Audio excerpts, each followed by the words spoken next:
Moody takes a shot, misses, and dribbles it back out, unguarded to a corner three, and hits it with 8.2 to go. I've never seen that before. And I've never seen that before either. Denver will dribble it out, and the final score, 114-105. Well, I'm glad the guys were able to have a little bit of fun there down the stretch because Moses Moody unguarded, getting up a couple of practice threes as the game was already decided.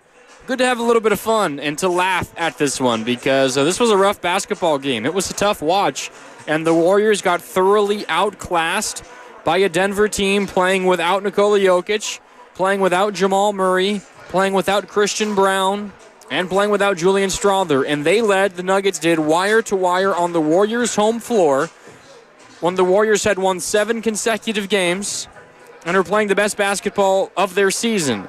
And maybe the best basketball they've played in 2 years. And they lose this game 114-105. Welcome into Warriors wrap-up here on 95.7 The Game. Mark Randy with you live from Splash at Thrive City, right outside of Chase Center. This place popping as always, but I'm sure it would be a little more popping if the Warriors had earned a win and won their 8th consecutive game and beaten a team in Denver who, again, a good team, now 44-25, but look past their record. No Jokic, no Murray, no Brown, no Strawther. You're talking about for sure their 2 best offensive players at least. Christian Brown is having an amazing season, maybe in the running for most improved player. He's been great this year. This is a game the Warriors absolutely have to win if they have their sights set on making noise in the postseason, because we've spent so much time talking about how great the Warriors have looked in the Jimmy Butler era, and they deserve every single bit of it. They're now 14-3 in the Jimmy Butler era. They're 14-2 when Jimmy Butler plays. They just snapped a 12-game winning streak when Jimmy Butler plays. They have deserved that praise. They've deserved that praise. But for every win the Warriors have got, the T-Wolves have matched them. They had won 8 in a row entering today. The Warriors had won 7 in a row entering today. And those are the 2 teams that are on the line right now. One is going to be the 6th seed and in the playoffs most likely. The other is going to have to win a play-in game to make the postseason. And then you're going to get maybe OKC potentially, most likely the 2 seed in the first round. That is huge. Every game matters. And you were given a gift earlier today. The Warriors were. In fact, you were given multiple gifts earlier today. Number 1, Minnesota lost to Indiana in Minnesota. Indiana was down their 3 most important players in Tyrese Halliburton, Pascal Siakam, and Miles Turner, and they won that game in Minnesota in overtime. That's gift number 1. Gift number 2, Jokic, who puts up 40, 15, and 12 on you every single time he plays you. He did not play. Jamal Murray did not play. Christian Brown did not play. Julian Strawther did not play. And you found a way to lose this game. You got thoroughly outplayed. This was not just, well, you know, Denver's nobodies caught fire and made every 3 that they took. No, they outplayed you from the jump. And it's something that Steve Kerr has talked about a lot in the past.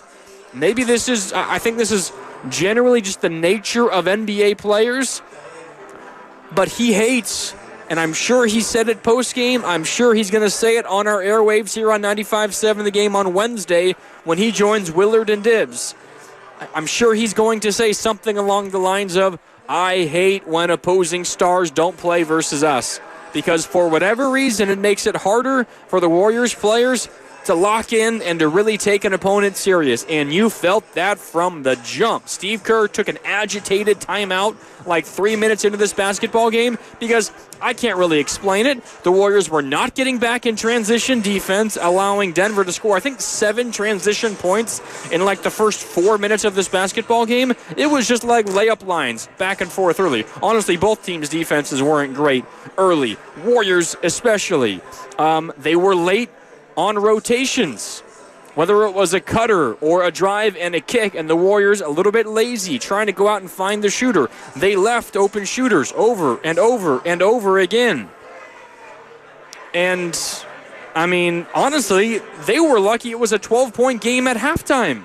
They were down 12 at halftime. It felt like they should have been down 25. I thought it was one of the worst defensive halves the Warriors have played all season, that first half. I mean, it was open shot after open shot, good look after good look, timely cut. Warriors not there on the help defense and an easy lay-in. And if Denver was any kind of decent percentage from deep, they ultimately finished 36% from deep, but it was worse than that in the first half. They had great looks that they were missing in this basketball game. I know the numbers don't necessarily suggest it. Denver had, 62 points at halftime? Not like an insane number in today's NBA. It's nothing crazy. I thought it was one of the Warriors' worst first halves defensively this entire season. And then, offensively, it was rough as well. The Warriors commit 20 turnovers in this game. Denver turns those 20 turnovers into 24 points. But guess what? Denver also committed 20 turnovers, and you scored 27 off those turnovers. You actually won the turnover battle. The teams committed the same amount of turnovers, and actually, Denver committed 22 as a team because they had a couple of turnovers that go in the team turnover category, 22 total turnovers. The Warriors won the turnover battle, believe it or not, but you committed 20, and it turned into 24 Denver points. Stephen Curry committed 7 of those 20 turnovers himself. It was one of Stephen Curry's worst games in a very, very long time, and we're going to hear from Steve Kerr coming up in a little bit. I'm sure Steph is Steph, and he's beyond reproach, and no one is ever going to argue anything otherwise. He's the top 10 player of all time. He might be a top 5 player of all time. For my money, he's the best point guard to ever play the game of basketball. It's between him and Magic. There's no debate about that. We can debate Steph versus Magic, whatever. That's a conversation for a different day. Steph is amazing. He's an all-timer. He is never going to be surpassed in a Golden State Warriors jersey. All of that can be true. He was absolutely terrible tonight.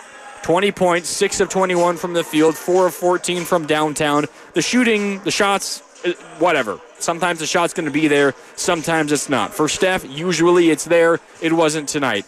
The 7 turnovers are what did the Warriors in and what did Steph in specifically in this one.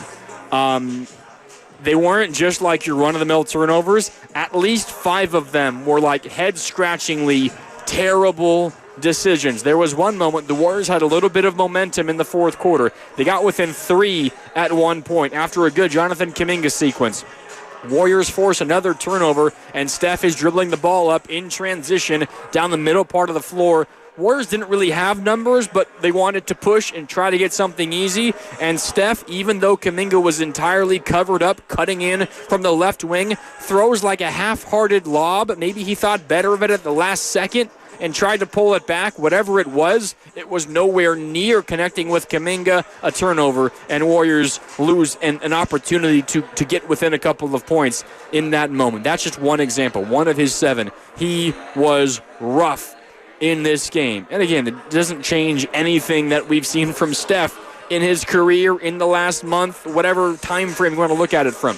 He was bad tonight. We can call a spade, and I'm sure he will be the first to admit it. He's also been carrying this team of late. He's been playing at an MVP level since the Jimmy Butler acquisition. Frankly, he's due an off night. This was a really, really, really off night.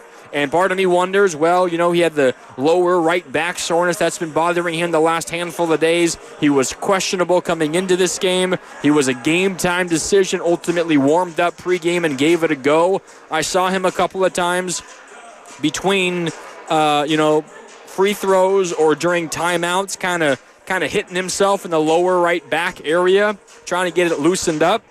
He clearly was not feeling great. He seemed a little bit slow, a little bit unsure of himself. That's fine. He's been playing amazing. This isn't some, Stephen Curry conversation that's going to go any further than that. He had a bad game, but he was really, really bad in this one. Those 7 turnovers were rough, but it's not like it was just him. The Warriors committed 20 turnovers as a team. The defense was pitiful in the first half, and the Warriors lose an opportunity to pick up really, really, really important ground on a number of teams. And I see it right now on our YouTube chat. And by the way, you are welcome to join this conversation. In fact, I encourage it, as always, here on Warriors Wrap-Up. It's Mark Randy with you, live from Splash at Thrive City, the newest sports bar here at Thrive City. It's just outside of Chase on the west side of the arena. If you're in the area, stop by and say what's up. It's a great spot to take in a game, an event, to grab something to eat or something to drink. But you can join the conversation, 888-957-9570. That's the number to call. It is also our text line. And I've got my eye on our YouTube chat powered by First NorCal Credit Union, youtube.com/957thegame. Let's see here. Where is it? Stephen McGuire. Shout out to Stephen. Stephen says, don't kill me, but I think we would have actually won by double digits if Steph sat for this one. He hasn't looked right. He definitely did not look right in this one. I don't know about that, Stephen. You might be right. I mean, Steph was bad in this one, but even when Steph isn't playing well himself, he is still opening things up for everybody else. What I will say to your comment, though, Stephen, and appreciate you chiming in, is because he played tonight, the Warriors were almost banking. So Steph's banged up, right? Not feeling 100%. You play Steph in a game where Jokic, Murray, and Brown and Strother sit. You're saying, all right, we're pushing all our chips in for this game. We're going to guarantee that this is a win. And then, we might sit Steph out tomorrow against Milwaukee. And even if we don't sit Steph out tomorrow versus Milwaukee, the chances of us winning that game are definitely less likely if Steph plays tonight. Because one, he's already banged up. Two, he's going to play 30-plus minutes in this game.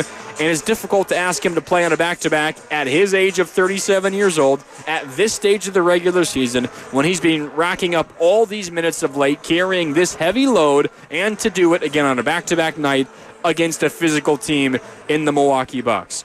So you were kind of counting on this being a win, and then whatever happened last night or tomorrow night, what happened tomorrow night? If the Warriors had won tonight, that would be a 5-0 beginning to this 7-game homestand.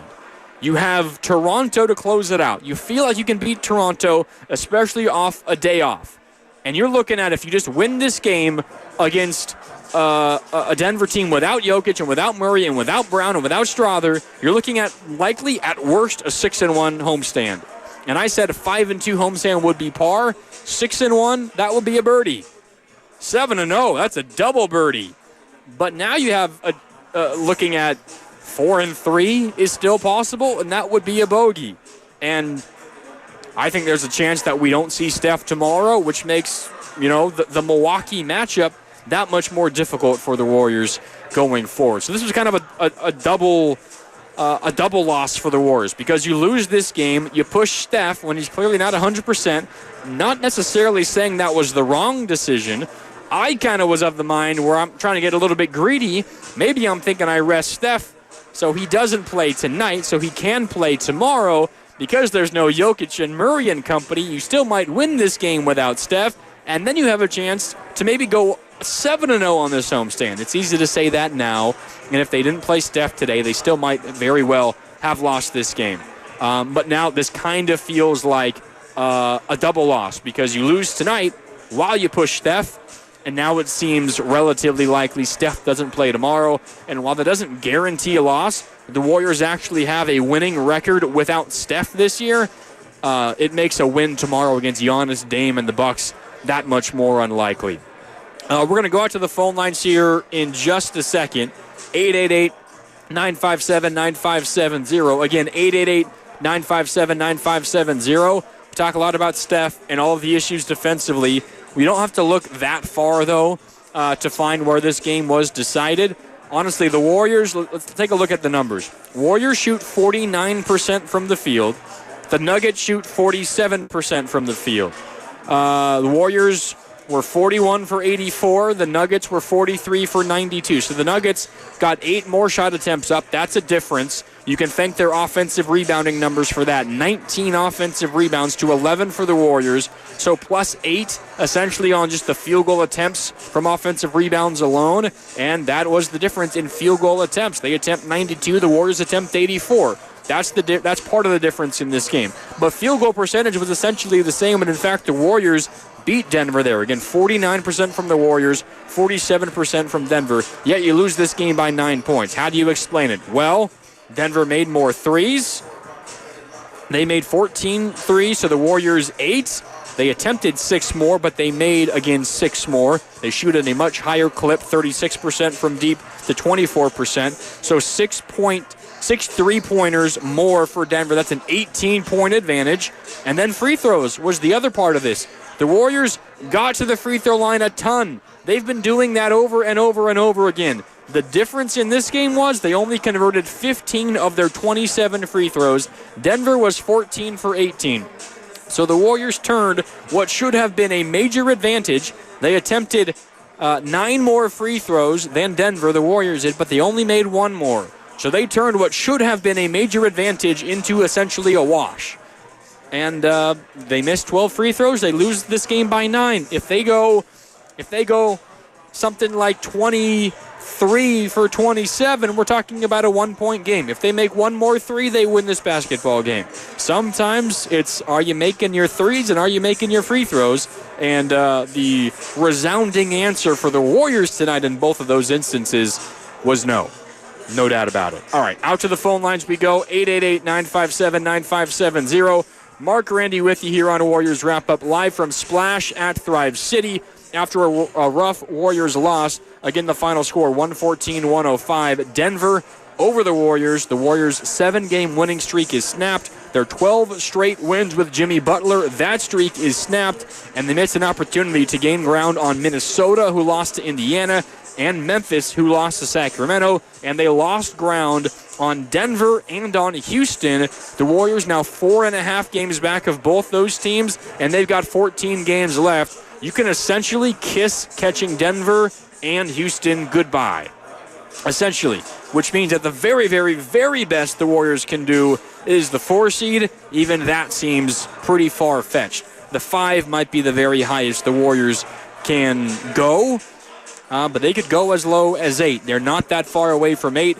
We'll talk a little bit more about that later on. By the way, also the Lakers won today, so the Warriors 3.5 behind the Lakers now, 4.5 behind Denver, and Houston still 3.5 behind Memphis because Memphis lost earlier today as well, and still essentially tied with Minnesota, who the Warriors got a gift from. They lost to Indiana earlier today. All right, 888-957-9570. Jimmy is in Bayview, and he's first up here on Warriors Wrap-Up. What's up, Jimmy? You're on with Mark Randy here on 95.7 The Game. How you doing?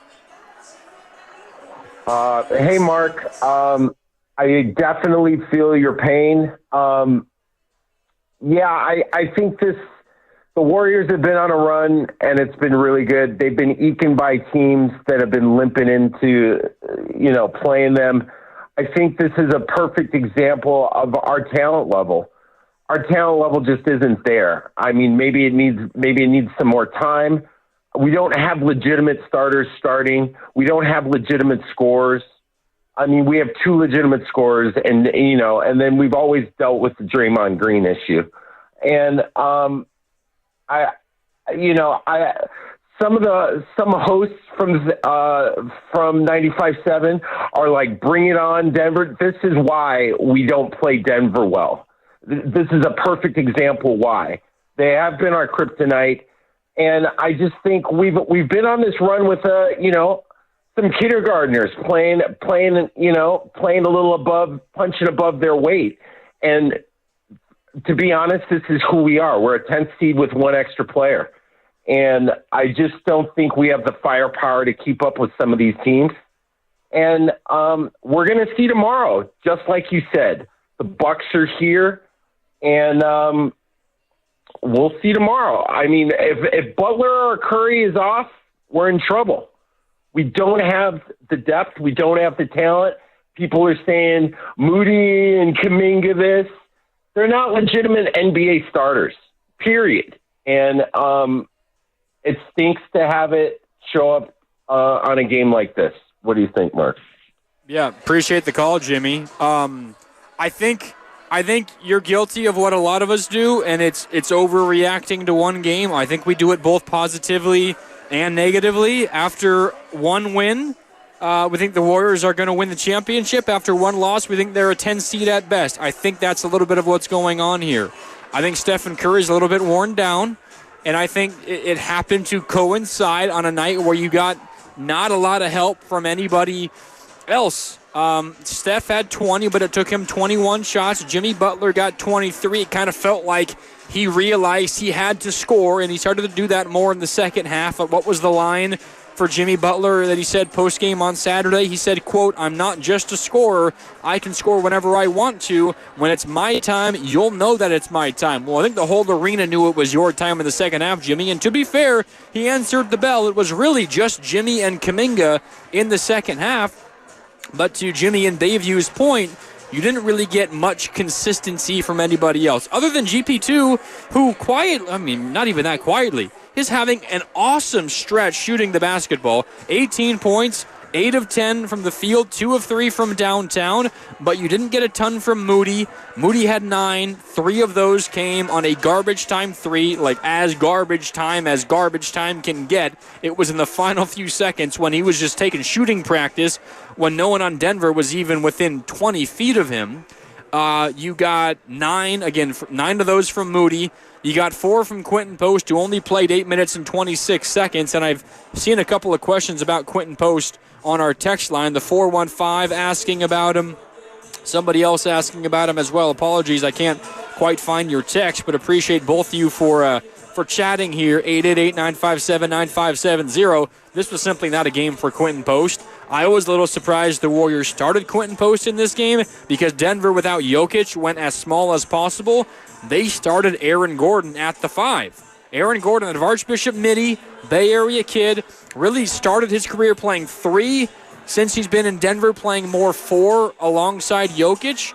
He played 5 today, and he killed the Warriors. He was Denver's best player. He was the best player on the floor. 38 points for Aaron Gordon tonight. 14 for 23 from the field, 4 of 6 from downtown. He's shooting the ball incredibly well from downtown this year. He has been awesome this season, but 38 points tonight. If that's who Denver is playing at center for the majority of the game, then you cannot play Quentin Post. And Steve Kerr recognized that early, but it allowed Aaron Gordon to get going early. If I'm seeing Aaron Gordon starting, I'm not starting Quentin Post. That is all of the information I need to play Draymond at the 5 for this game. And this is simply not a game for Quentin Post. Maybe other than some spot minutes here and there, maybe when Zeke Naji or some other big is in, Vlatko Chanchar or whoever, like maybe some spot minutes. There's nothing. It was not injury related for Quentin Post. That's the main thing to the 415 is asking about him. This was just simply not a matchup for Quentin Post. And honestly, Denver is not a matchup for Quentin Post, even if Jokic is healthy. Quentin Post on the floor with Jokic is going to be a nightmare for the Warriors. Now, to be fair to QP, Jokic on the floor is a nightmare for basically anybody, but they desperately do not want Quentin Post to have to guard Nikola Jokic. But as simple as I can put it, this was just not a matchup for Quentin Post tonight, and Steve Kerr reacted as such in the second half of this basketball game. I think it probably could have come from the very, very beginning, and that lack of an adjustment, I think, allowed Aaron Gordon to get going early, and maybe if he doesn't get going early, he doesn't have the 38-point performance that he had in this one. One more time for a quick call, and then we will go back out to the phone lines. Aaron in Los Altos is up next. What's up, Aaron? You're on Warriors Wrap-Up on 95.7 The Game. How you doing? Or if I'm doing well, my man. How are you? I'm doing all right. Trying to make sense of this Warriors loss. What do you got for me?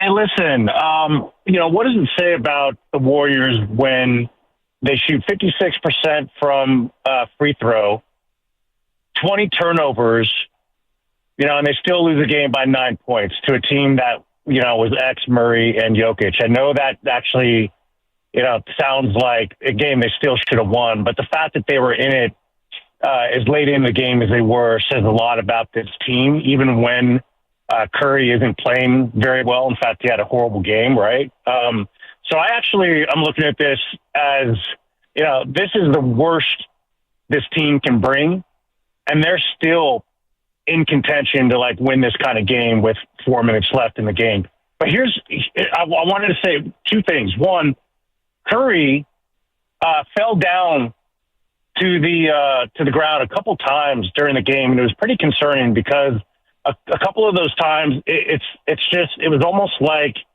his injury caused it. It wasn't like a rough play or something like that. I'm wondering if you saw that. But my next point is curious to get your thoughts on this. Is there a scenario where the Warriors could become the 7th seed and they're actually better off for it? Because in a situation where you snapshot right now, let's say they would end up playing Denver again in the playoffs versus who's number 2, like a Memphis or someone like that right now. Are they not better matched up against Memphis? You could go ahead, Aaron. I was just saying right now, currently, Houston is the number 2 seed. And to your point, I think the Warriors in a vacuum would rather play Houston than Denver in a playoff series.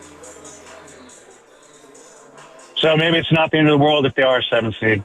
Yeah, I think it's an interesting idea. And I think if the 7 seed meant you didn't have to win a play-in game, I think the Warriors, and it was just a matter of getting Houston or Memphis versus Denver, I'd agree with you. But I think the question of having to win a play-in game and not getting a week of rest leading up to the playoffs, I think takes that out of the running for me. I'd rather be the 6th seed and play Denver than take a chance in the play-in hoping I become the 7 seed, because the flip side of that is, say you end the season as the 7 seed, you have to play in the play-in, you lose that first play-in game, then you play the second, and even if you win that second game, you get OKC in the first round. I don't think that's worth the risk, and I think the advantage you lose by not resting for that week outweighs the advantage you get by maybe playing Houston over Denver. So if I'm the Warriors, regardless of opponent, I am pushing as hard as possible for that 6 or better seed. And if I'm the 7 seed, I'm just hoping and praying that it's Houston waiting for me at the 2 and not Denver or the Lakers. Because the worst case is you fall to the 7 and Denver or the Lakers jump up to the 2. You don't get rest and you get to play what is most likely a tougher opponent. To your first point, Aaron, and appreciate the call, I love your optimism. I really, really love your optimism. I can't feel that way, and if you're just joining us, Aaron essentially saying the Warriors played as bad as they possibly could, yet they were in this game down the stretch. And you're true. I mean, you're right. Honestly, there was spirit. There was fight. The effort was there in the fourth quarter. Chase Center was just begging to explode in the second half of this game, and they did at moments. The Jimmy Butler block out of bounds, followed up by the Jimmy Butler reverse layup.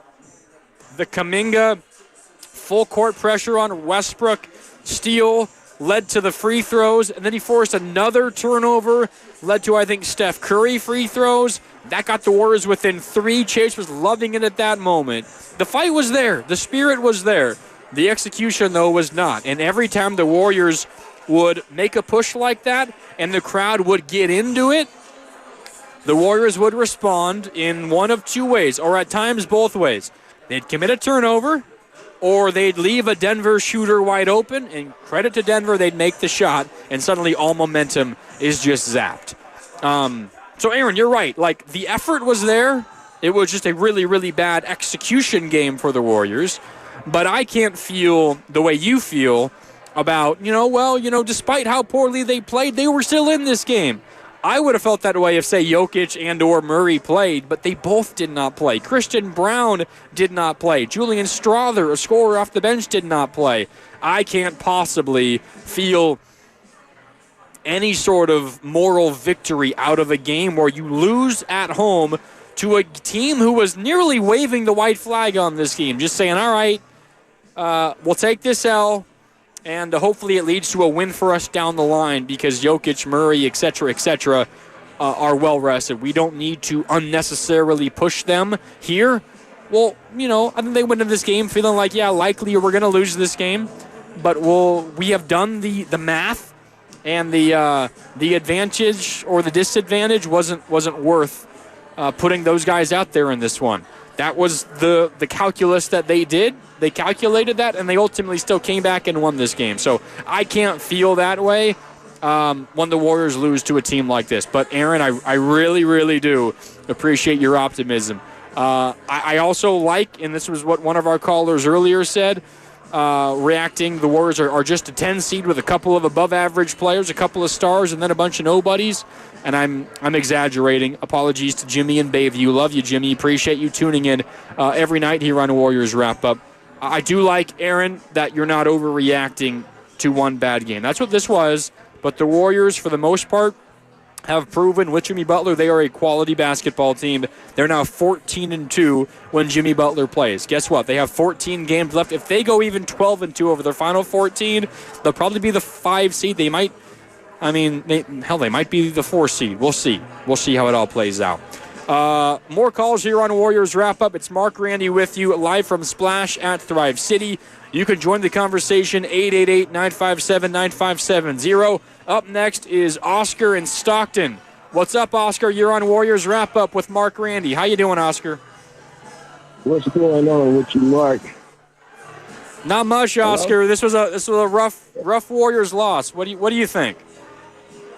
Oh man, yeah, it's a rough loss, man. My thing was that, that Steph looked. When I told myself, Steph looked tired. They were just walking the ball up and down the court. As soon as the game started, I said, yeah, they got to get their rhythm picked up, and they didn't match the energy with Denver. It was, and then when we first started off, we was 1 for the first 6 free throws, and now that market with the low energy, and we took the team for granted.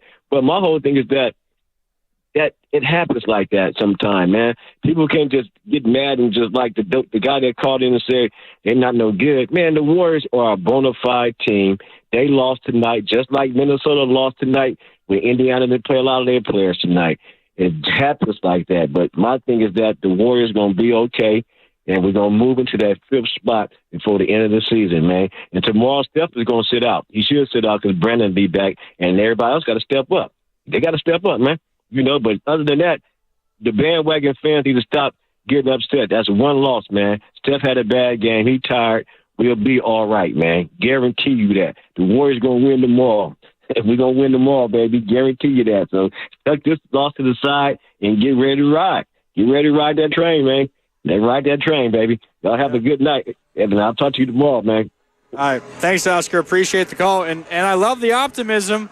I do. I don't want to overreact to one bad loss, but this was a really, really rough loss, and it only gets more rough when you look at what happened around the Warriors in the West. Houston won. Houston erased a 25-point deficit against the 76ers, and they won in Houston earlier today. That game was insane. So first of all, the Sixers led by 25 in the first half in Houston. Down the stretch, the 76ers led by 8 with 1 minute left. They led by 6 with 30 seconds left, and they led by 5 with 20 seconds left. Yet somehow Houston forced overtime, and then they won in overtime, 144-137. With that win, coupled with the Warriors' loss, the Warriors are now 4.5 behind Houston. The Warriors have 14 games left. It seems basically impossible that the Warriors could catch Houston now. Okay.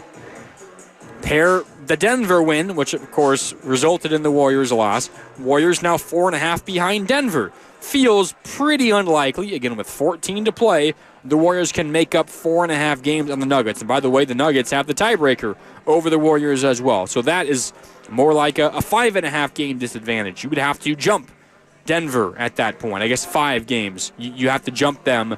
You have to be 5 games better than them the rest of the season. That seems very unlikely as well. The Lakers won today.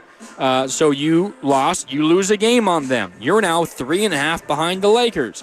You got lucky. Memphis lost today to Sacramento. Domantas Sabonis goes down at the Kings, led by Malik Monk. They still find a way to win. So you kept pace with Memphis, just in a bad way. Both you lose. You're still 2.5. You're still 3.5 behind Memphis. Those are the teams ahead of you. 3.5 is the closest. Lakers and Grizzlies both there, 3.5 ahead of you in the 4 and the 5 spot. Minnesota lost. As our caller mentioned, Minnesota lost today to Indiana in Minnesota. Indiana down their three best players.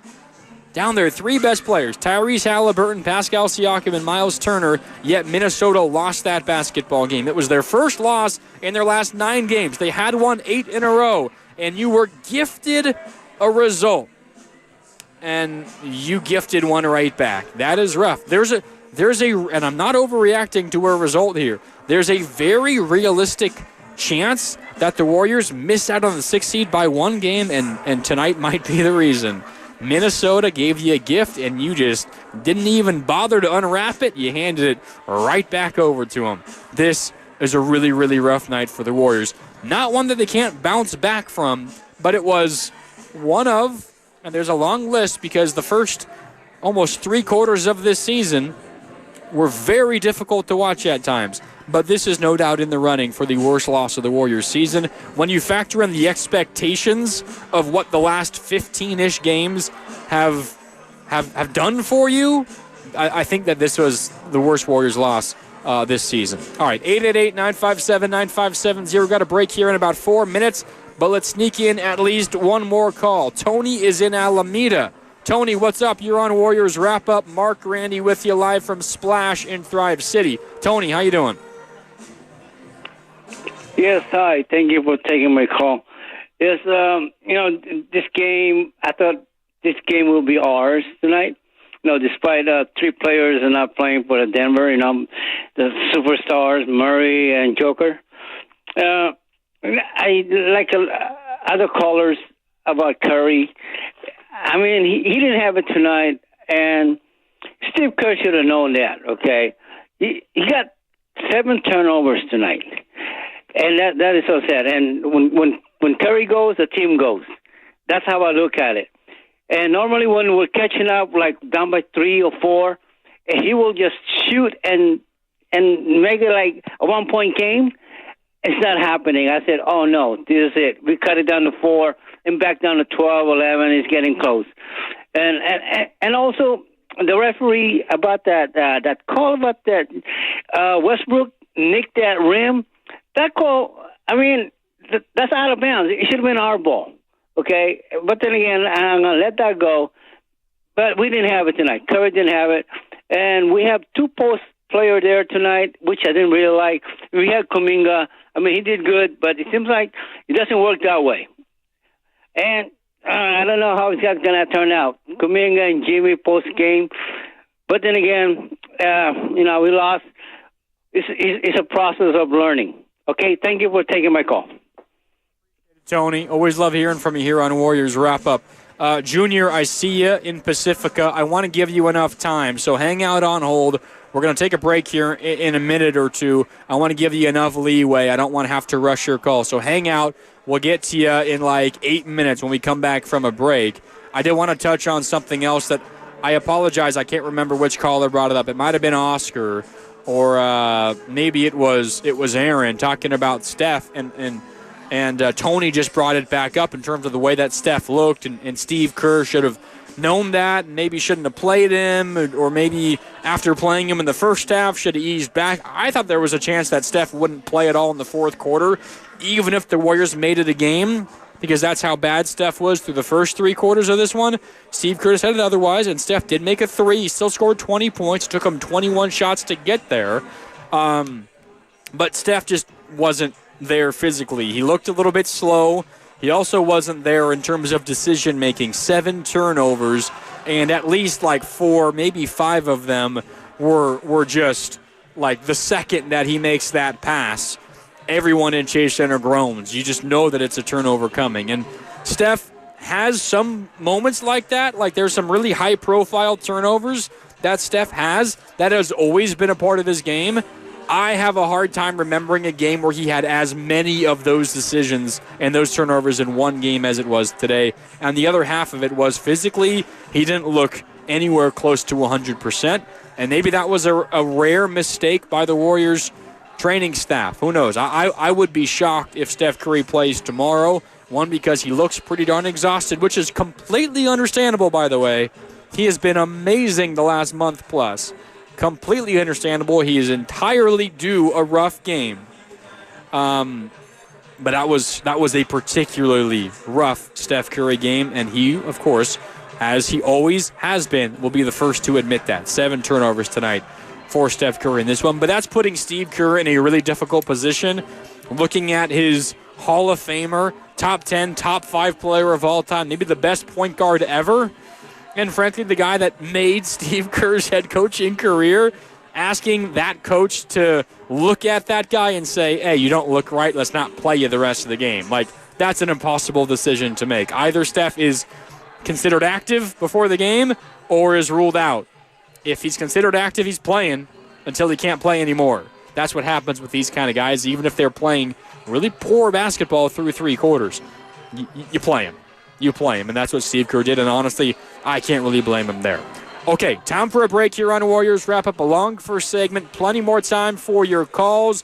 Again, I see you, Junior. Hang out on hold. We'll get to you first thing when we come back. Plus, we will hear from Steve Kerr. I am sure he talked about Stephen Curry and his game and what the Warriors' plan is for Steph Curry tomorrow. That's coming up. Warriors Wrap-Up continues. Mark Rennie with you live from Splash. Plenty more to get into at 888-957-9570. The Warriors' 7-game win streak is snapped as they fall to the Nuggets, who are without Jokic, without Murray, without Brown, without Strother. 114-105. The Nuggets win tonight at Chase Center. Time for a break. Coming back with more next here on 95.7 The Game.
timeout.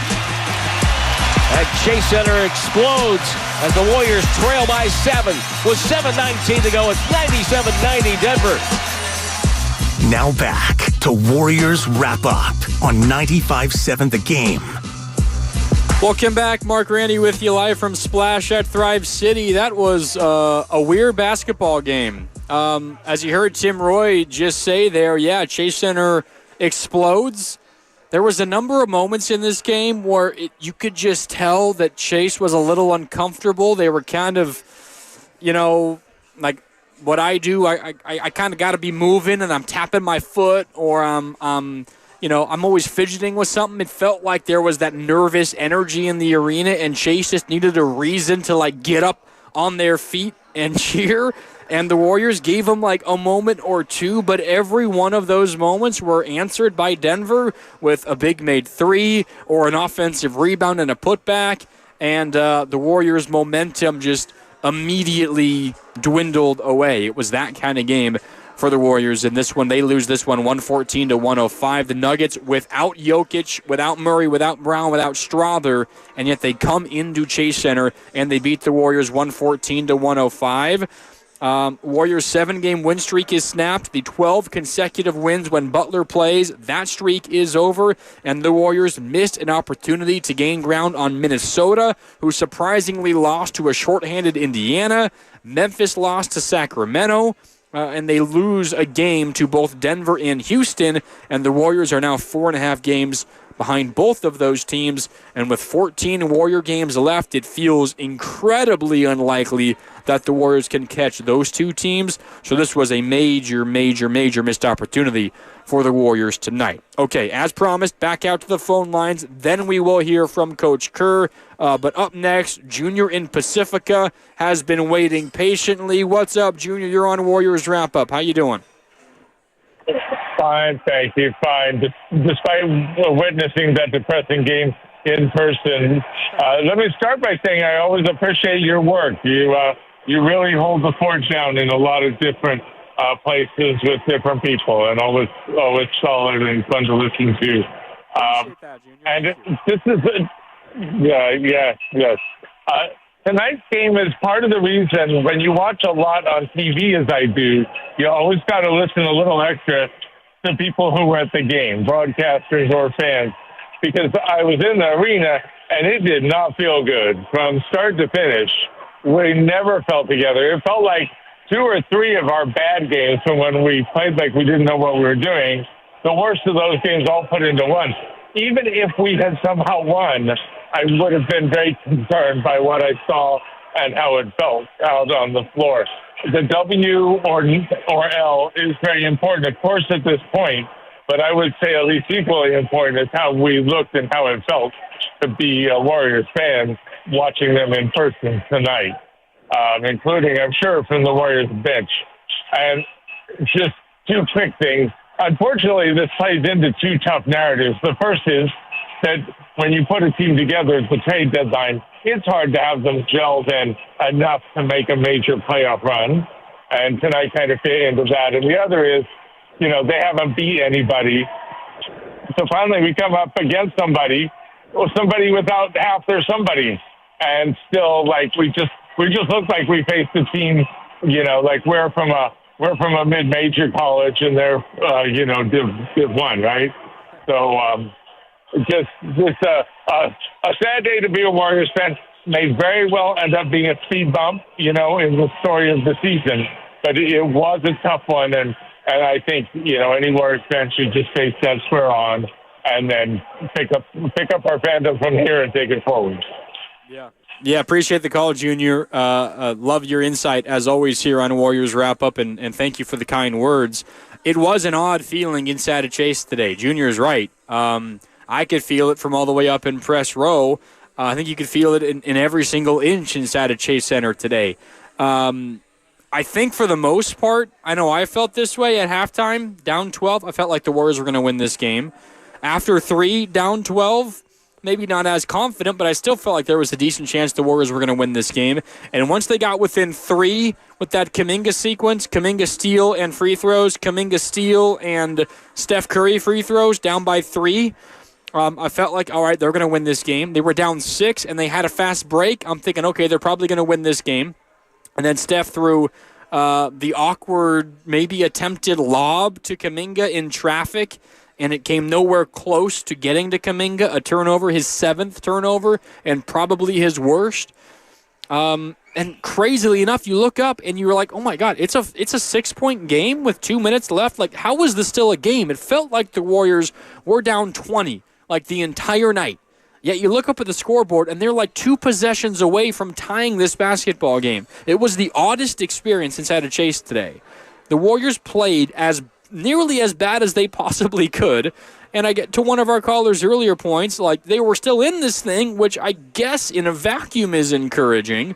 But what is so discouraging and disheartening is you played that poorly against a team that was down their 2 best players.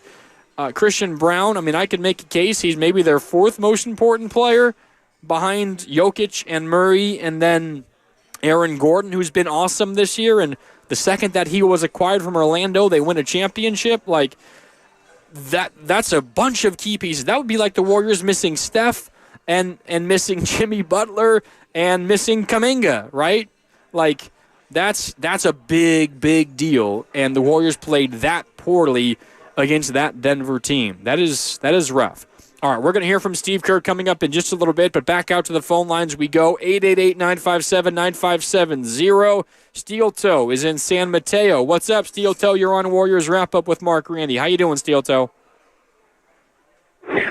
Doing great, Mark Randy. Thank you so much. Yeah, I'm calling because I'm not bothered by this loss at all. I knew that the Warriors needed some rest because if Minnesota's younger and tired, the Warriors need a rest too if they're tired. I think all they have to do is Steve Kerr has to manage their health and make sure that they could get back from the bumps and bruises and the soreness. And I actually think they could do another 7 or 8 game win streak again. That's why I'm not bothered by this. The reason why I really called is because there's another aspect that Steve Kerr is kind of missing in the game. I mean, I really love this trade. Jimmy Butler made the Warriors so much better. But there's one more aspect that they're missing. It's the fast breaks. It's Steve Kerr, his whole 11-year career here with the Warriors, he's like really either in the middle of the road or dead last in fast breaks. He's not very good on fast breaks. So if he could add that, the Warriors could even be better. And so he's not using Buddy Hield properly. Buddy Hield is not just a 3-point shooter. Buddy Hield could actually be a very good cherry picker because he's not very good at rebounding. He could cherry pick and get fast break layups. That would help the Warriors a lot because they're older. They wouldn't always have to make their offense be a half-court set every time. If Steve Kerr would try to implement the fast break off the defensive rebound, and that would make things easier for this older team to have a better flowing offense. When Buddy Hield gets more layups, he shoots more threes. Sometimes when he's missing his threes, all you have to do is give him a quick, easy layup, some kind of fast break layup. Buddy Hield could get hot again. Steve Kerr is not using Buddy Hield correctly. I like him in the bench, but he's not using Buddy Hield offensively to his full potential with the fast breaks. And then the guys got that rebound like Draymond, whoever, Quentin Post. They got to look for whoever's the 2 guard for fast break layups. And they're not doing that. And if they do that, they would reach another level of good offensive efficiency. What do you think about that? Thank you, Grandy. Yeah, appreciate the call, Steel. So, I'm not sure. I mean, if that's where we're at with Buddy Hield, hoping that he becomes a cherry picker, maybe that says more about the way that he's played of late. And he didn't do much to help the Warriors today in this one. 1 for 4 from the field in 21 minutes. 0 for 3 from downtown. His only make was a 2 points in this game. Didn't have a rebound, had 1 assist. Now, to Buddy Hield's credit, he always runs the floor hard. And I think, I disagree with you a little bit. I think the Warriors put a big emphasis on the fast break, because before Jimmy Butler got here, the Warriors' half-court offense, frankly, was subpar, and one of the only ways for them to get easy looks was to beat the defense down the floor. They needed to do more of that, and I think they had been doing more of that. I think the other half of it is it's a little more difficult to get fast break hoops when you don't have the horses to do it, and maybe you think Buddy Hield is an avenue to do that, but by far the player best situated and the player with the best skill set to get out and run is Jonathan Kuminga, and Kuminga had just missed the last 2 weeks.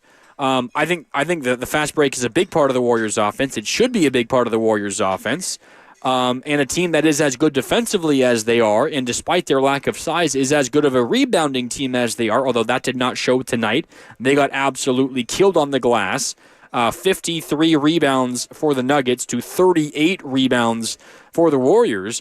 Despite those numbers, the Warriors generally are a pretty good rebounding team, and when you are a good defensive team, you get stops and you get defensive rebounds, you have an opportunity to push the tempo. And the Warriors, for the most part, I think have done a pretty good job at that. Now, Denver was better at it today.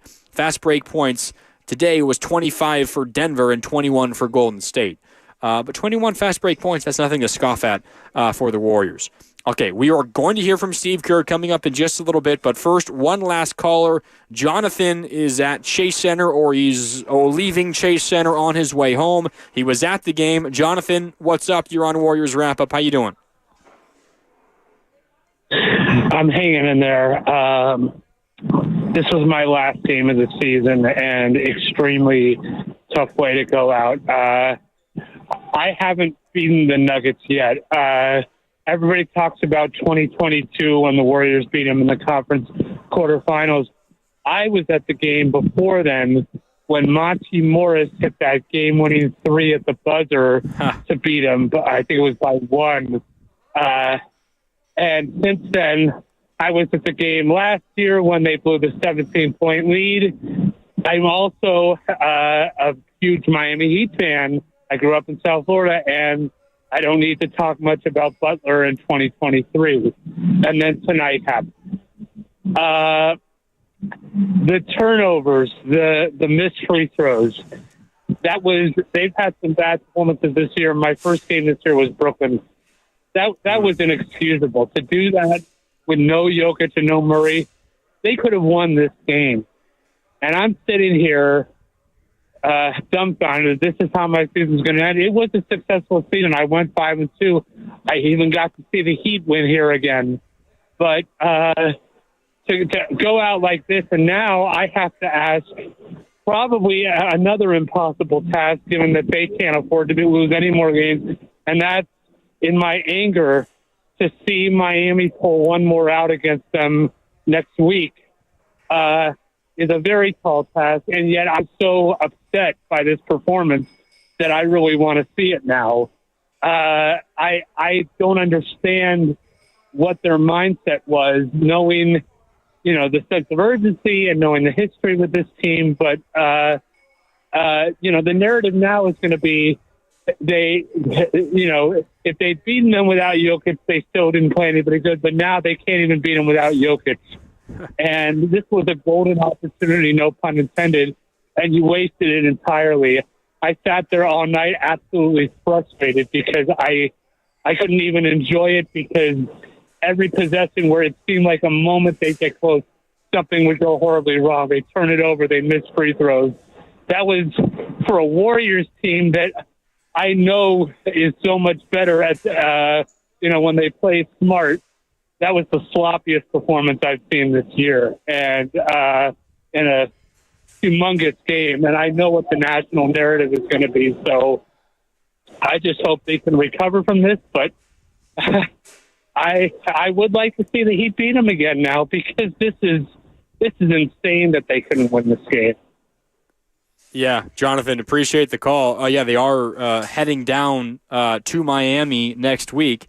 Jimmy Butler revenge game. Circle that on your calendar. That's going to be a big game in this one. The Warriors have 2 more games on this homestand. Milwaukee tomorrow, Toronto on Thursday, then in Atlanta on Saturday, in Miami a week from tomorrow, then New Orleans, then San Antonio, then Memphis, then the Lakers, Then they return home for 2, back out on the road, home to close out the regular season. So you've got one long road trip left, and then just a couple of games here and there, and you hang out on the West Coast once you're back from that road trip. That was a rough one, there's no doubt, and Jonathan pointed out another rough loss, the Brooklyn loss at home earlier this year. There's a lot of rough losses, but I think considering the expectations for the Warriors, this one, it might take the cake for worst loss of the season. The other thing is, if there is potentially a Warriors-Nuggets postseason matchup down the road, I think one thing to keep an eye on is the mental side of this, because the Warriors have the mental advantage over a number of teams, right? Warriors versus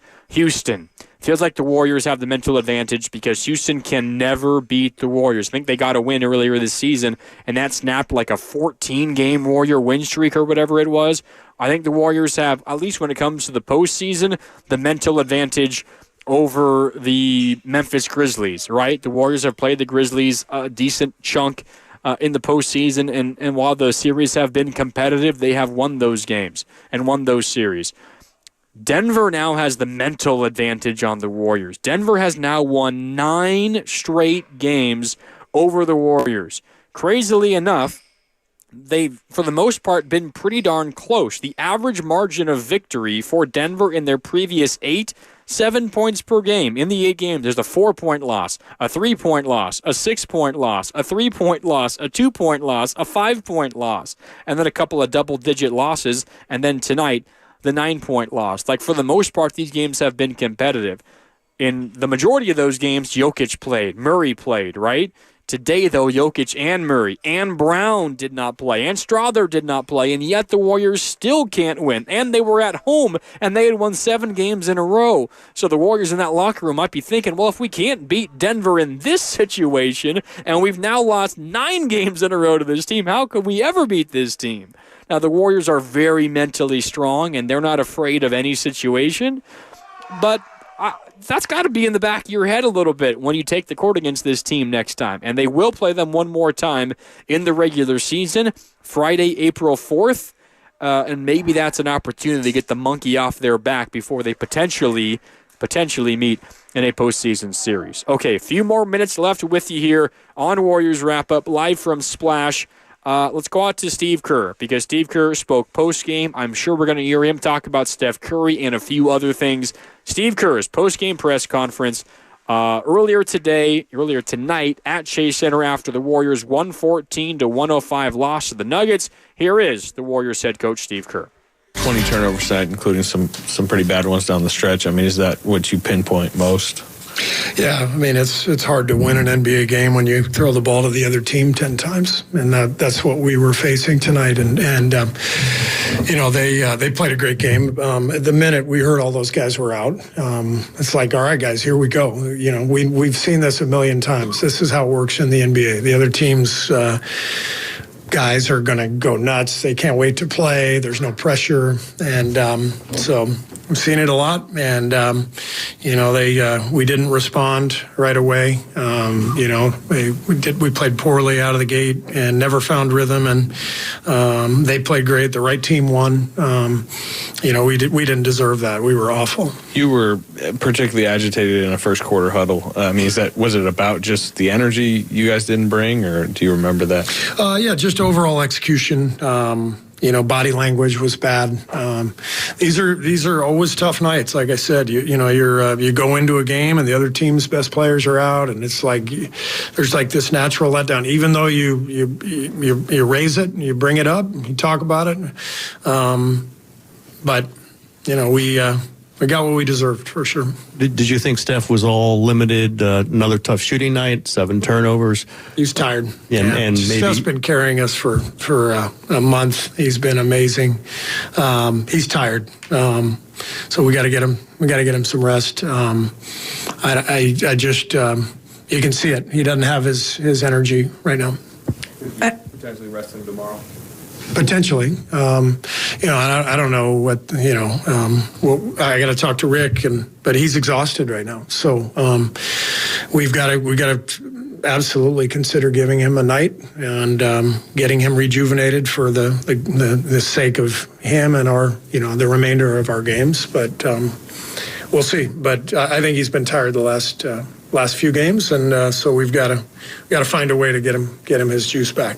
Ahead of the game, I asked about, what you were expecting as a whole from the team. Ahead of the game, I asked, what you were expecting as a whole from the team. You kind of spoke about just a few minutes ago how often you felt like you guys played. Did you see that sense of urgency after you gave them that? No sense of urgency. There was no good energy, no good body language. Feeling sorry for ourselves early. It was a tough night. And you mentioned Steph's fatigue. Do you think his back had anything to do with? No. What did you think you got from Kuminga? Definitely that was maybe one guy who had some energy out there. Yeah, he did a great job second half. Responded. I thought first half was tough, but his defense forced a couple turnovers there on Westbrook, attacked the rim. JK did a nice job. At one point in the fourth, I think you guys made a little bit of a run with the lineup of Jimmy, Moses, Gary, Kuminga, and Draymond. Pretty athletic lineup. What did you make of that five, and how sustainable could that group be generally? Yeah. I'll look at the tape, and I don't know. I'll look at the tape and figure that out. All right, that's Steve Kerr postgame. Earlier tonight after the Warriors lost to the Nuggets 114-105. Some of the big stuff, talking about Steph Curry, asked about his performance today, said a number of things. First of all, he said, quote, he's tired. Said, quote, he's exhausted. Says, quote, he's been carrying us for a month. Said that the Warriors would, quote, potentially sit him tomorrow versus the Bucks in hopes to get him rejuvenated. Said that he'll have to obviously check in with the Warriors medical staff and Rick Celebrini and figure that out. He also said we've got to absolutely consider giving him the night off. He did also say, though, that his performance tonight had nothing to do with the back, at least as far as he knows. He was questionable with right lower back soreness, and he's kind of been, massaging it himself on the bench and in games at times. The last couple of games, he's been wearing a heating pack on it when he's been sitting on the bench. Hasn't looked the most comfortable with it. I think that showed on the court today. Steve Kerr, though, downplaying the impact of the back. I think it certainly checks out that it seems fair that Steph would be exhausted considering how he's been playing, the minutes that he's been playing, the load that he's been handling, the responsibility, of course, that he has on this team of late. So there's no surprise there, and this is not a knock on Steph. This seems somewhat natural. You just hope that the Warriors team would have been good enough in a night like tonight where even if you aren't getting great Steph, and if you're getting just okay Steph, or maybe even subpar Steph, that the Warriors team around him would be good enough to beat a team without Nikola Jokic, without Jamal Murray, and without Christian Brown, and without Julian Strawther. But that was not the case tonight, though. With that in mind, Jimmy Butler did talk post-game, and the topic of Stephen Curry's performance, and generally speaking, his rough performance was brought up. Here's what Jimmy Butler had to say about that, and how the rest of the team needs to step up in moments like that when Steph doesn't have his best stuff. I'm not going to say it was run down, but it's okay to be tired. And that's on myself, and that's on us as a unit to pick up the slack for him. He's, as everybody wants to think that he is superhuman, he is not. He is our leader, and we must protect him at all times. I will tell you that. So that's on myself for sure, but everybody else to make sure that we're doing what we're supposed to be doing and give my man a break. How can you do that? Make sure that we don't turn the ball over, one. Make sure we get a shot on goal. Make sure we get a good shot on goal at that. And execute. I think whenever you execute and get the ball where it needs to go, that's my job more than anybody's. And maybe Dre's. His job's a lot easier. All right, that's Jimmy Butler. Yeah, and he's spot on. It seems like if there's one thing that frustrates Jimmy Butler more than anything else, it is not getting shots on goal. He said that multiple times. But Jimmy Butler taking it upon himself, and I think really it goes back to what he said post-game on Saturday when he said, quote, I'm not, and he was asked about, when do you feel the need to score versus distribute? And he said, quote, I'm not just a scorer. I can score whenever I want to. When it's my time, you'll know that it's my time. In a night like tonight, it was his time. It was his time to score. He could not quite carry the Warriors to the finish line. He was their best offensive player in my mind tonight, 23 points, 8 of 16 from the field, got to the line 10 times, but only made 6, 8 rebounds, 6 assists. Of the 20 Warriors turnovers, he only had 2 of them. Steph committed 7, Draymond committed 4, 3 each from Kuminga and Guy Santos. I thought Kuminga had himself kind of an uneven first half, did not score, but scored all 13 of his points in the second half. He carried the Warriors offensively in the third quarter. Without him, they probably would have been down by 20. And most of his offense came from a situation of, all right, JK, go and get us a bucket. You're one-on-one. You have a chance to ISO and to take your man to the hoop. And he did a pretty good job of that in the second half. But most of his offense did not come in the flow. Most of his scoring did not come in the flow of the offense. It came on, in one-on-ones. And that's not necessarily a bad thing. On a night like tonight, when not a lot else is working, you need that.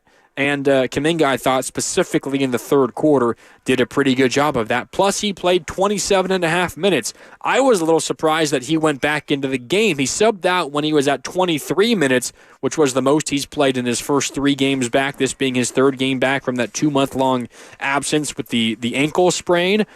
He came back in and closed the game. Ended up not mattering, but he played 27 and a half minutes. So if there is any positive to come out of this game, it's that Kuminga played 27 and a half minutes, and he came out of it, in all accounts, at least as far as we know, pretty healthy. So that is good news going forward for the Warriors. All right, crashing the boards here on Warriors Wrap-Up. As always, crashing the boards brought to you by Chilton Auto Body, the Bay Area leader in collision repair. I hate to do it, but I got to go to the Nuggets side because they just absolutely out-efforted the Warriors in this one. 53-38 rebounds, the advantage for Denver. Leading the way for the Nuggets was Russell Westbrook, a game-high 12 rebounds to go with 16 assists and 12 points. He made 2 clutch threes in the fourth quarter to help ice this game. He missed his other 7 from deep, but he made a couple of clutch ones, including one ridiculous one that essentially was the dagger in the final couple of minutes. He finishes with a triple-double, 12 points, 12 rebounds, 16 assists, but those 12 rebounds gets him the honor of crashing the boards, which again is brought to you by Chilton Auto Body, the Bay Area leader in collision repair. His triple-double paired with 38 points and 6 rebounds from Aaron Gordon, plus 21 from Michael Porter Jr. They do enough in the absence of Nikola Jokic, in the absence of Jamal Murray, in the absence of Christian Brown, and in the absence of Julian Strawther. That was enough for the Nuggets to earn the win in this one. All right, that'll do it for Warriors Wrap-Up tonight here on 95.7 The Game, live from Splash at Thrive City. This place is shutting down and cleaning up for the night, but they'll be back open tomorrow for another home game for the Warriors. Dubs and Bucks. Tip-off is at 7, which means our pregame coverage begins at 6 here on 95.7 The Game. We'll be live here once again for Warriors Live and a wrap-up live from Splash and the place. This is a great spot to stop by pregame for a pregame bite to eat, something to drink, and also postgame, and hopefully tomorrow night it's to celebrate a Warriors win, but no better spot near Chase Center than Splash to do that, both pregame and postgame. It's Splash at Thrive City, right outside of Chase on the west side of the arena. Gigantic video boards to watch all sporting events possible and to get ready for a Warriors game against the Bucks, which again tips off at 7 tomorrow, which means our pregame coverage begins at 6 right here on 95.7 The Game. All right, one final time. The Nuggets beat the Warriors 114-105. Warriors' 7-game win streak is snapped. Their 12-game winning streak when Jimmy Butler plays also snapped, and they're now 39-29. The loss took away an opportunity from the Warriors to gain ground on Minnesota, who lost to a shorthanded Indiana, to Memphis, who lost to Sacramento by By the way, the Kings might have lost Domantas Sabonis for a chunk of time. Again, he went down after spraining his ankle. Keep an eye on that. But Memphis lost that game despite that injury to Sabonis to the Kings. And they also lost ground, of course, on Denver, who came into chase and won tonight, and on Houston, who came from down 25 versus the Sixers and won that game in overtime. Warriors now 4.5 behind Denver and Houston in the West. Catching them feels like nearly impossible now. They're 3.5 behind the Lakers and the Grizzlies, and they're still even with the T-Wolves, although the T-Wolves have played 2 more games. They've won 1 more and lost 1 more, essentially tied, but the Warriors have the tiebreaker. But that race for the 6th seed, all-important 6th seed, is still neck and neck, and it's going to come down to the Warriors' final 14 games of the season, the T-Wolves' final 12 games of the season. All right, that'll do it for Warriors Wrap-Up tonight. For our guys back in the studio, Chris O'Connell and Cam Williams, my name is Mark Graney signing off. Thanks so much for tuning in. It's been great to be here live at Splash at Thrive City. We'll catch up with you next time right here on Warriors Wrap-Up on 95.7 The Game. This is relaxing when you file for free. I can file for free? TurboTax Free Edition. Roughly 37% of filers qualify. Simple Form 1040 returns only. See if you qualify at